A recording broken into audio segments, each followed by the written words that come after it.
Welcome back, Desmond. You'll be happy to hear there's actually good news for once. Yeah?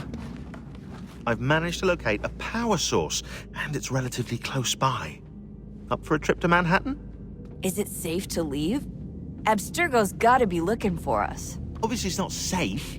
Can't exactly sit around here hoping to get lucky, though, can we? We need that power source. Besides, I'm sure you can cook up some way to hide our movements. Maybe. The Templars have access to all kinds of satellites and camera systems. We'll need to find a way to mask our digital signature. I can probably camouflage the van, too. But there's not much I can do for us. That's an easy one.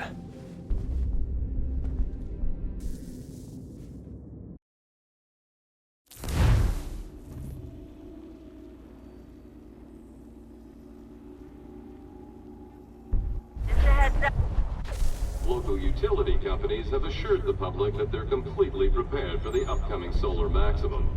Disruptions to service are expected to be minimal. If only they knew. What's this? A remote-operated camera. It'll provide us with a feed while you're on mission. This will let us talk to each other. We're almost there, so listen up. The artifact is in an office penthouse in Lower Manhattan. At this time of night, direct infiltration is going to get you noticed.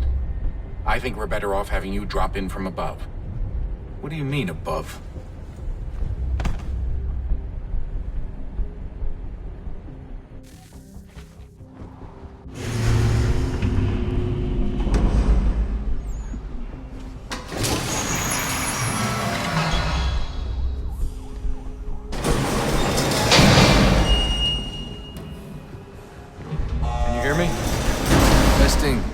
Testing, 1, 2, 3.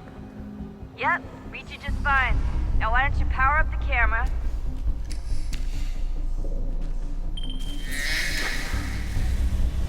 I've got pictures. Running diagnostics. Perfect. I've got a nice, strong signal.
Oh, don't hold still. That's a lovely view.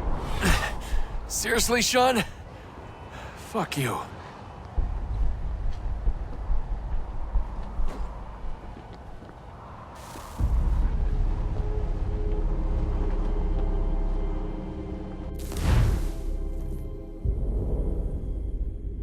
Just a heads up.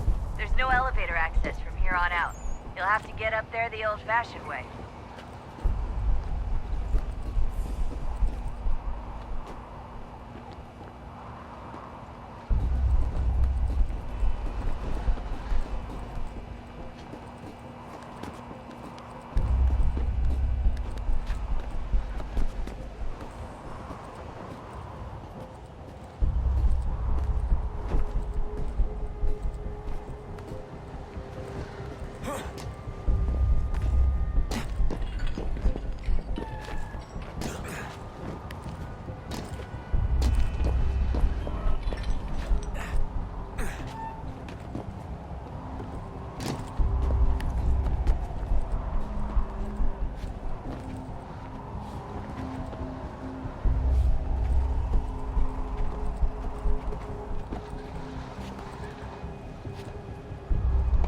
Jesus. Look on the bright side. No security to worry about.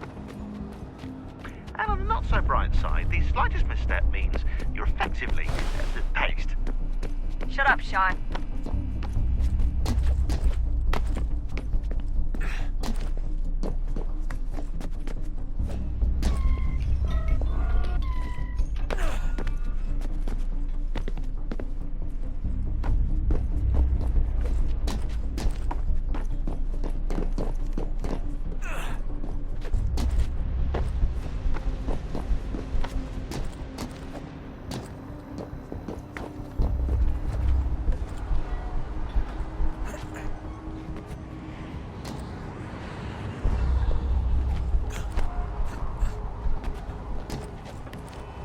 Almost there, Desmond.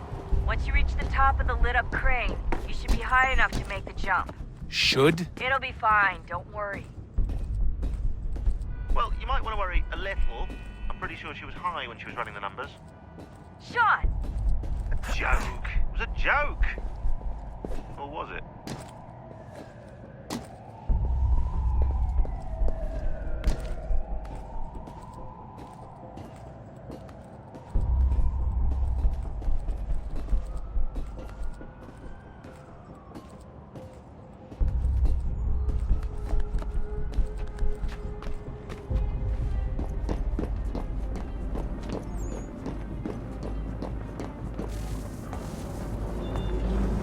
Jump when you're ready, but wait for my signal to open the chute. Timing's really important here. Too soon or too late, and you'll miss the building.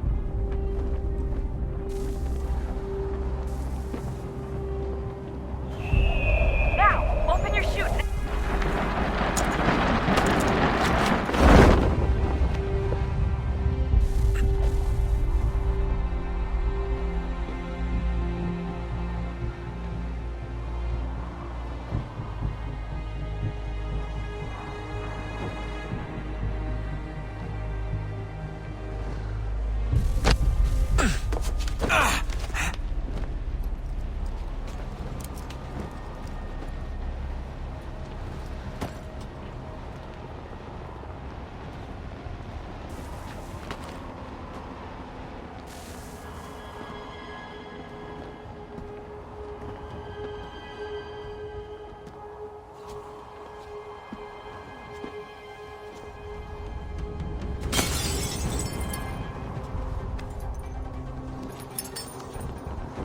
That wasn't so bad. So, you must be Desmond. Not exactly what I expected, but I guess your kind doesn't have many options these days. Who are you? Ask your father. Now give me that. I don't think so. Look, I'm not supposed to kill you, but the boss man didn't say anything about fucking you up. So you got to the counter. Oh!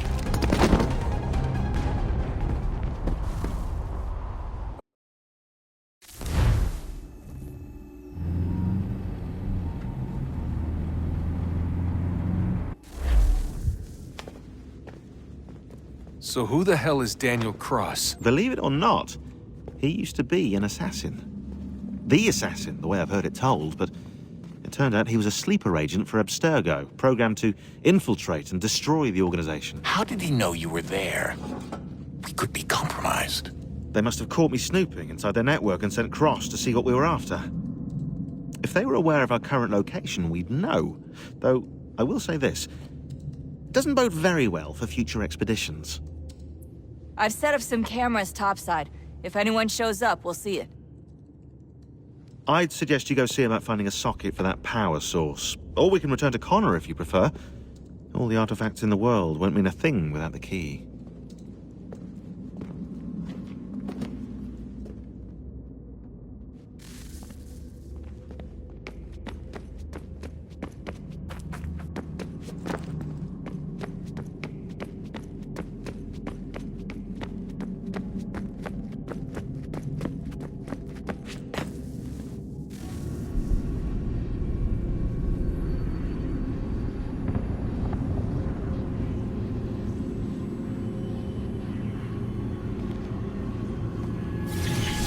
In the beginning, when we thought we could be saved, We sought to face the sun's wrath and contain it.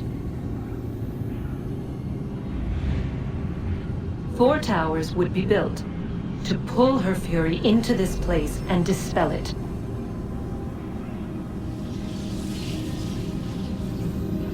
But even with all we knew, with all we had, it would take too long. 1,000 years we could labor and still the work would not be done. The first tower was never completed. The project abandoned. We moved on. But while we labored on other endeavors, a few returned. They thought to automate the process. Metal might finish what flesh could not.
If we could not meet the sun's cruel embrace, perhaps we might rebuke it.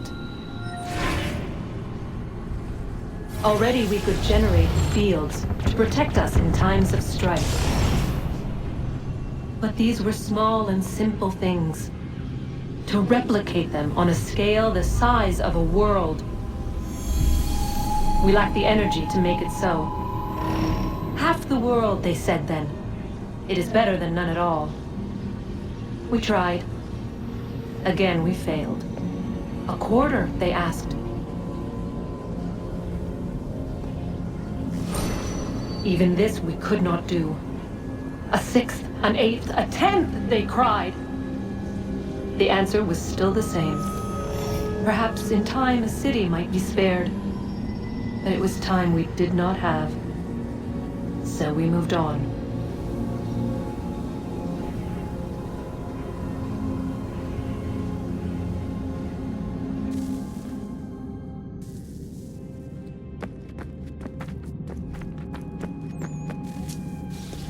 Wonder what's inside. Only one way to find out.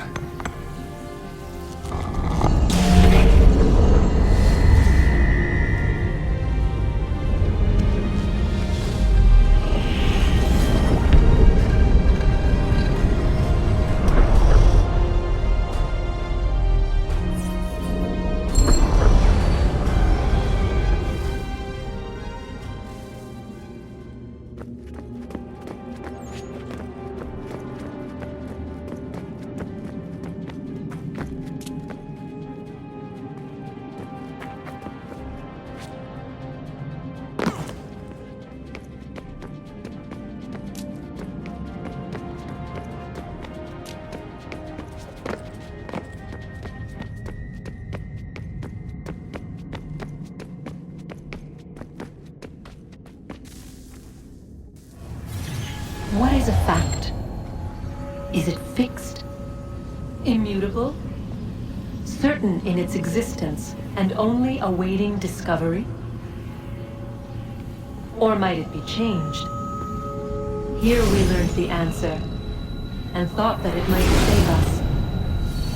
They were used to command, to control, to own. But we soon discovered another use. When enough sat in thrall and were told to believe, their thoughts took on form. What was imagined became real. If 100 minds could wish away a wall or create a tree, what might 1,000 do? 10,000? More? Might we change the consensus and will the threat away? We resolved to send one into the sky where it might illuminate us all. Once placed, a sentence would be uttered. Make us safe. In this way, we would change the consensus. We would save the world. But it never came to be. We sent a dozen of them skyward, but there was no way to maintain control, to direct the beam, to enthrall the world, to speak the words. Though this was strange and dangerous, what we tried next was worse.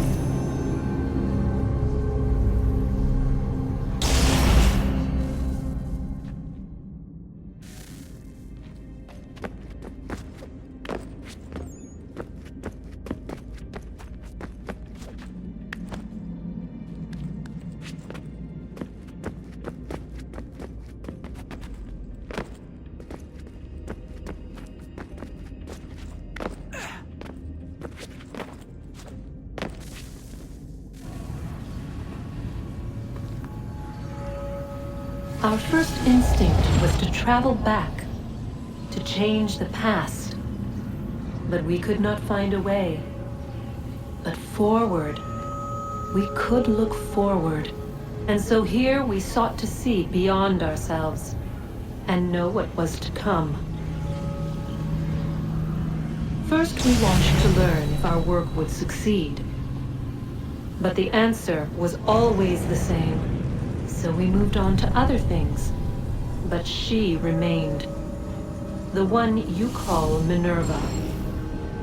In time, she too stopped looking, and instead began to speak. She called out across time, in the hopes that you might be saved. She hid messages where none might find them, save for you and those within this place. Fascinating. Tired of it. The cryptic warnings, the threats. Just tell us what you want! But they are. We saw the Nephilim there. We seemed like grasshoppers in our own eyes, and we looked the same to them. Imagine trying to explain all this to a 2-year-old, to a grasshopper. When they said the will of the gods was unknowable, they meant it. Literally. I killed her, you know. I killed Lucy. It was the apple, son. It was Juno. I saw what she was. What would happen if I let her live? I could have stopped myself. I mean, there was a force there. But I didn't have to. I chose to. Desmond. Lucy was going to betray us and take the apple back to Abstergo. I saw the satellite launched. I saw them turn it on, and then it failed. Whatever's on the other side of that door, it benefits Juno. We need to be careful.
I know everyone thinks I'm being silly, but I can't shake the feeling we're being watched.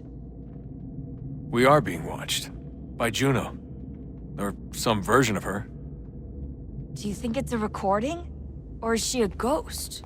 Or something else? Is she talking to us the way Minerva talked to Ezio? No clue. I mean, who knows what else they were working on down here?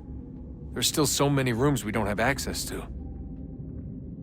But do you think she's like literally down here, waiting somewhere, still alive? Still alive? That's mental. That means she'd be at least 75, 80,000 years old? Well, powerful, yeah, but not that powerful. They came down here looking for a way to survive. Maybe they found one.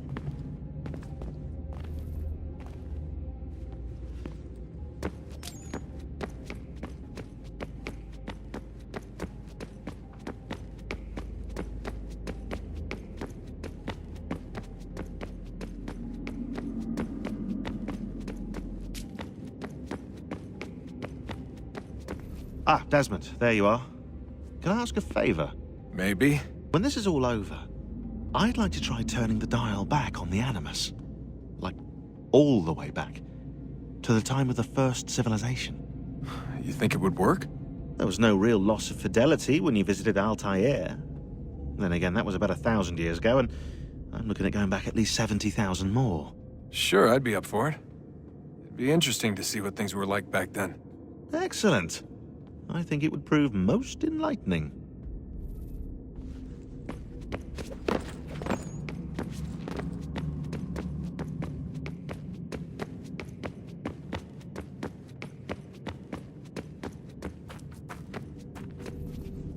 Son, I owe you an apology. I shouldn't have lashed out like that. You have to understand, I've never been very good at this. Never mind that we live rather extraordinary lives. Yeah, I kinda liked my ordinary one.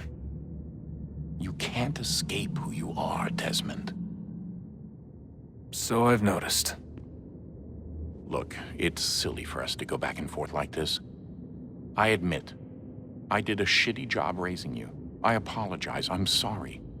But it's important you understand it didn't come from a bad place. You're my son. I love you. I guess I was so busy trying to make sure nothing bad happened, I didn't consider the consequences. Truce.